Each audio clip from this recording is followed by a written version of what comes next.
Halo guys, berjumpa kembali dengan gua. Nah, kali ini gua punya satu cerita keren lainnya yang mau gua share. Cerita ini diambil dari kisah nyata nih guys. Jadi kali ini gua mau bercerita tentang seorang broker saham bernama Jordan Belfort. Jordan kali ini diperankan oleh Leonardo DiCaprio. Pasti nggak asing dong sama artis satu ini. Nah, buat yang nggak ngerti saham, nggak masalah. Gua ceritain sesederhana mungkin. So, jangan di-close karena sosok yang gue ceritain adalah sosok yang unik. Kita akan bicara lebih dari harta tahta wanita. Kita juga akan bicara drugs, prostitut, bandar saham, dan kriminal ekonomi internasional. So, jangan kemana-mana, langsung aja gue mulai alur ceritanya.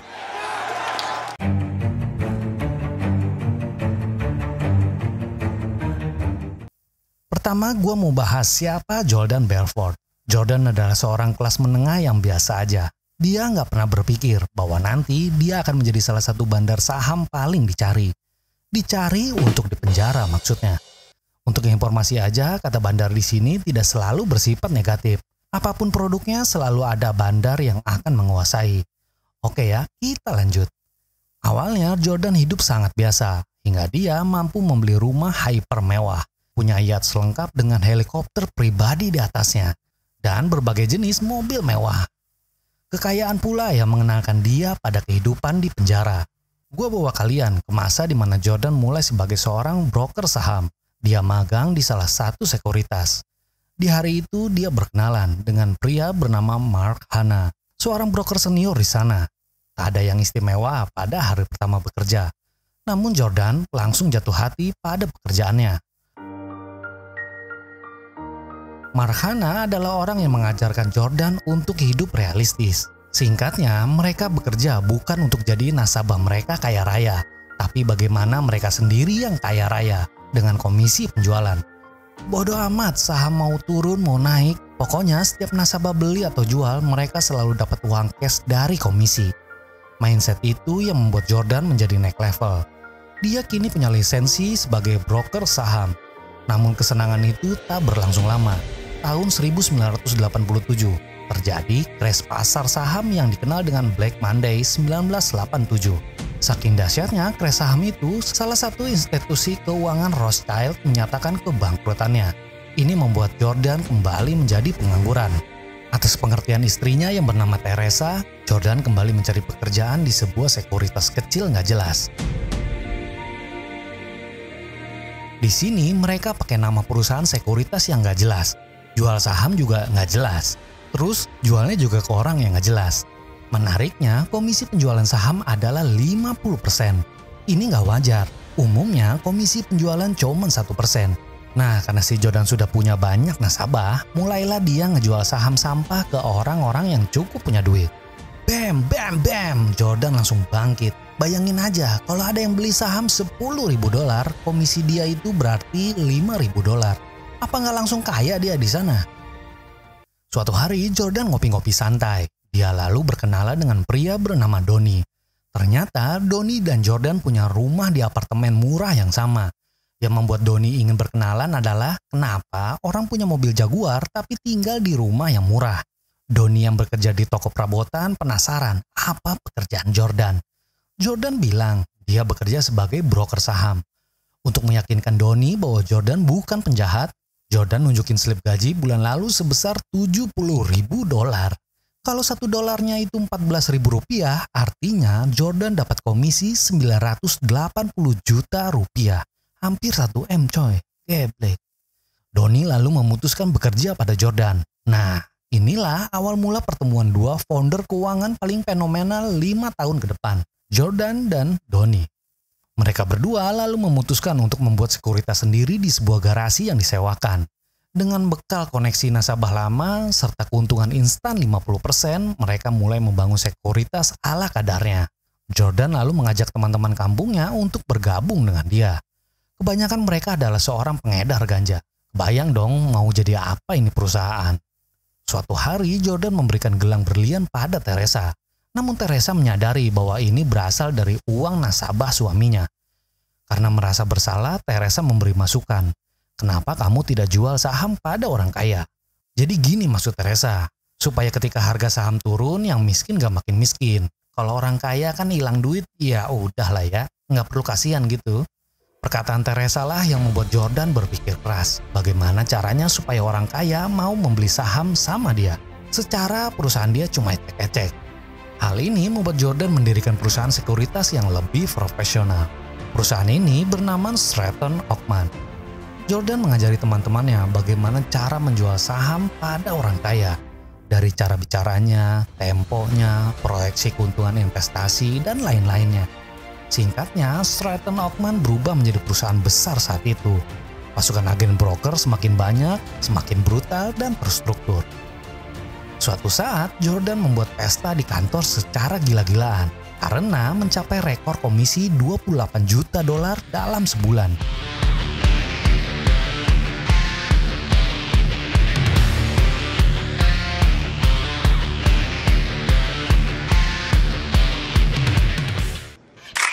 A total fucking hatchet.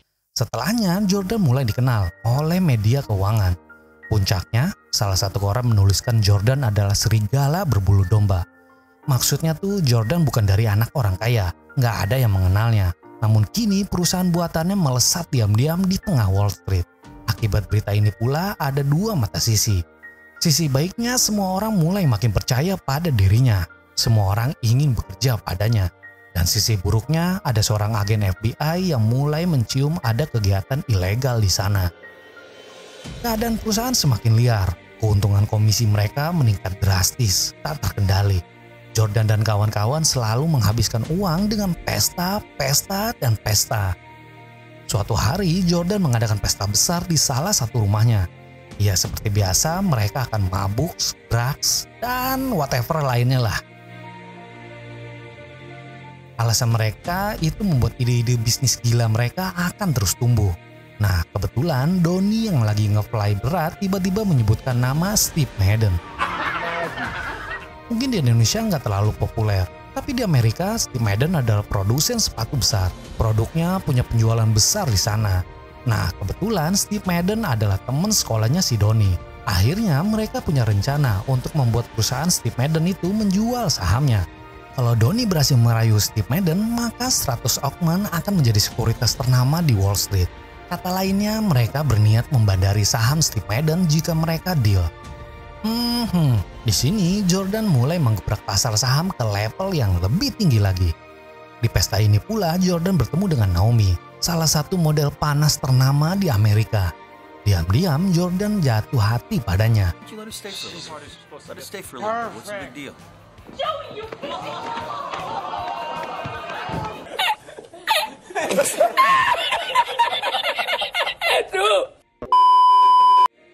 Jordan lalu mulai dinner dengan Naomi dan endingnya ya kalian tahu sendirilah.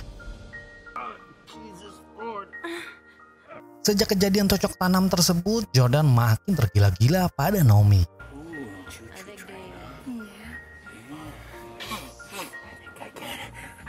Hingga saatnya hubungan itu diketahui oleh Teresa. Singkatnya, mereka memutuskan untuk bercerai.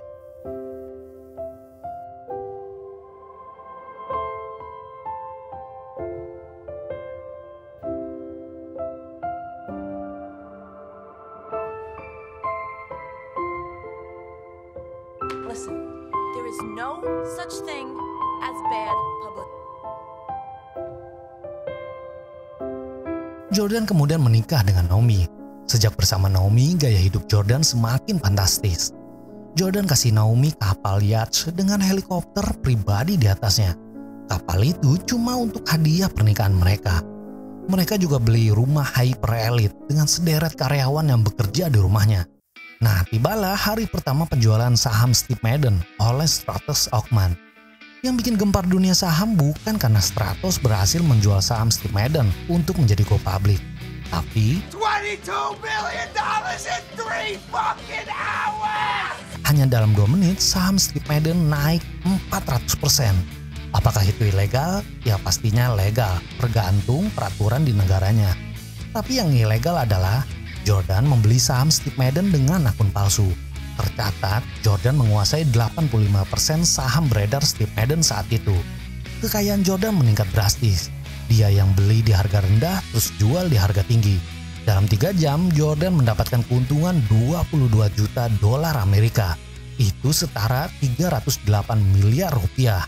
Dalam 3 jam bro, bangsat kan? Akibat kenaikan harga saham yang begitu liar terjadi, ada seorang agen FBI yang mulai pantau kehidupan Jordan dan perusahaannya. Jordan diberitahu oleh konsultan hukumnya mengenai ada FBI yang mulai mencari masalah. Konsultan tersebut menyuruh Jordan untuk diam sementara waktu. Tapi Jordan yang liar malah mengundang agen FBI untuk disogok. Ketika duit bicara, harusnya semua selesai. Namun yang keren, agen FBI ini menolak untuk disuap. Bahkan dia sangat bangga jika nanti berhasil sita aset si Jordan. Fuck man, itu tuh keren. Jordan mulai berpikir keras bagaimana cara nyelamatin aset uang cash yang dia simpan selama ini.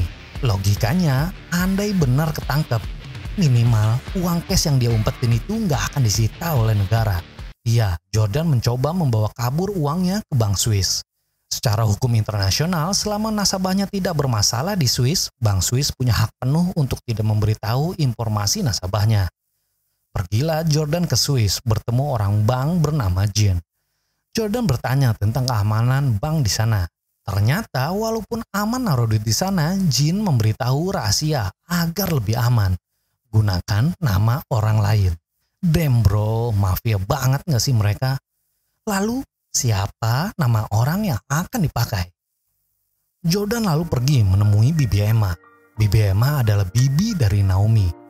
Mereka pernah bertemu di pesta pernikahan. Menurut gua ini juga ide gila. Jordan memilih nama orang di luar keluarganya. Tentu saja polisi mana yang bakal periksa seluruh keluarga besar setiap orang, right? Bibi Emma lalu setuju namanya digunakan. Asal keponakannya bisa bahagia. Setelah deal, masalah lain muncul. Bagaimana cara membawa uang puluhan juta dolar cash ke luar negeri? Nggak mungkin bawa sekaligus. Lalu teman Jordan yang bernama Brad memberitahu bahwa keluarga istrinya keturunan Swiss. Jadi rencananya uang itu akan dibawa oleh keluarga istrinya Brad ke Swiss. Keluarga ini akan berkali-kali bolak-balik pakai koper berisi uang sampai kelar. Keluarganya ya maulah. Toh mereka semua dibiayain dan masalahnya pun selesai. Namun masalah lain kembali muncul. Konsultan hukum Jordan marah karena Jordan mencoba menyuap agen FBI sebelumnya. Sehingga dia memberitahu bahwa kini Jordan tengah dilacak diam-diam. Telepon rumah Jordan terus dipantau. Keluarga terus dikuntit dan perusahaan dimasuki intel. Pokoknya segala macam cara supaya Jordan berhasil ditangkap. Konsultan Jordan menyarankan agar Jordan segera pensiun. Mau gimana pun jika Jordan berhenti, polisi nggak akan pernah punya bukti. Ayah Jordan juga ikut menasihati bahwa Jordan tak perlu kerja lagi. Karena kekayaan Jordan tak akan pernah habis 7 turunan. Jordan lalu menuruti nasihat mereka berdua. Tibalah hari di mana Jordan bicara tentang pengunduran dirinya di hadapan para pekerjanya. Semua ikut sedih. Jordan adalah bos, mentor, motivator. Ya, bagi mereka Jordan adalah segalanya. Mereka semua seperti anak ayam tanpa induknya. Memang berat, tapi Jordan perlu rasa aman. Jordan lalu bercerita tentang pekerjaannya bernama Kimi. Dulu Kimi seorang janda dengan anak 8 tahun. Dia tak punya uang, dia tak punya masa depan. Namun Kimi sekarang sukses dengan segala kemewahan dalam hidupnya. Jordan mengajak Kimi ikut dengannya karena percaya ini semua akan berhasil. Karena rasa percaya ini, Jordan mampu membangun perusahaan yang menjadi besar. Dan kini, dia percaya agen FBI tak akan bisa menyentuhnya. Jordan menarik omongan pensiunnya, dan semua menyambut dengan gembira. I'm not fucking leaving!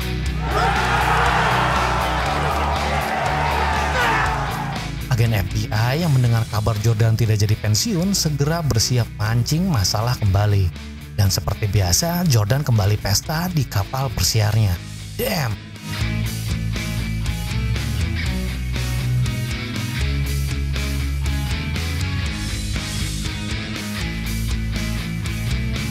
Secara legalitas Jordan masih memimpin perusahaan, tapi secara teknis dia berada di Italia.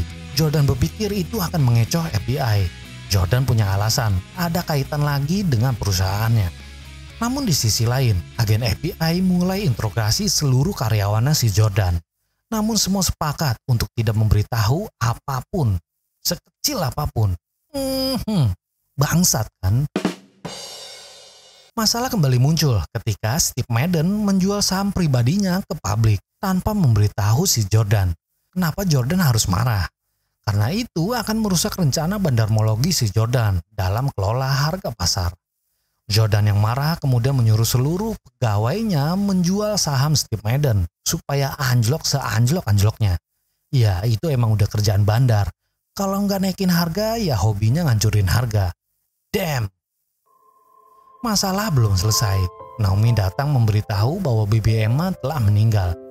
Jordan yang lebih peduli hartanya memutuskan pergi ke Bank Swiss dibanding ke pemakaman bibinya.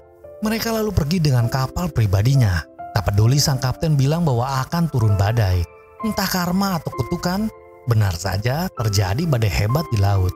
Akibatnya kapal mereka tenggelam.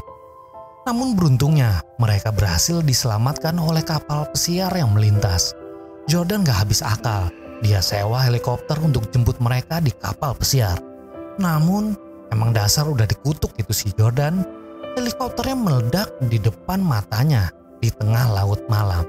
Wow. Beberapa bulan kemudian si Jordan berhasil ditangkap oleh FBI. Yang mengejutkan, Jean yang mengurusi uangnya di Bank Swiss malah ketangkep di Amerika. Dia dituduh telah melakukan pencucian uang internasional. Lah, terus gimana kabar uangnya si Jordan? Nggak ada ceritanya sih, tapi gue yakin duit Jordan masih aman di Swiss. Tapi nggak bisa diambil. Hai. Jordan lalu dituntut 20 tahun penjara jika nggak mau kasih nama semua orang yang terlibat. Karena nggak mau mati di penjara, Jordan terpaksa mau dipasang penyadap suara. Jordan kembali ke kantornya sebagai mata-mata polisi. Jordan gak peduli semua orang ditangkap, asal bukan Donnie. Jordan lalu memberitahu Donnie bahwa ada alat perekam suara di tubuhnya. Namun apesnya, kertas kuning itu diketahui oleh polisi. Jordan lalu kembali ditangkap. Karena bukti kertas kuning tersebut, Jordan dan anteknya dianggap melawan hukum. Semua orang yang terlibat langsung kegiatan bandar saham langsung diciduk. Jordan menyerah dan memberitahu segala hal pada FBI. Hingga akhirnya dia dipenjara 3 tahun dan denda puluhan juta dolar. Diceritakan pula Naomi minta bercerai ketika Jordan menjalani masa hukuman. Nah itu dia guys ending ceritanya. Dari sini banyak banget pesan positif yang bisa diambil. Kekayaan yang cukup mungkin bisa membuat bahagia. Tetapi jika kekayaan itu berlebihan mungkin malah menjadi masalah.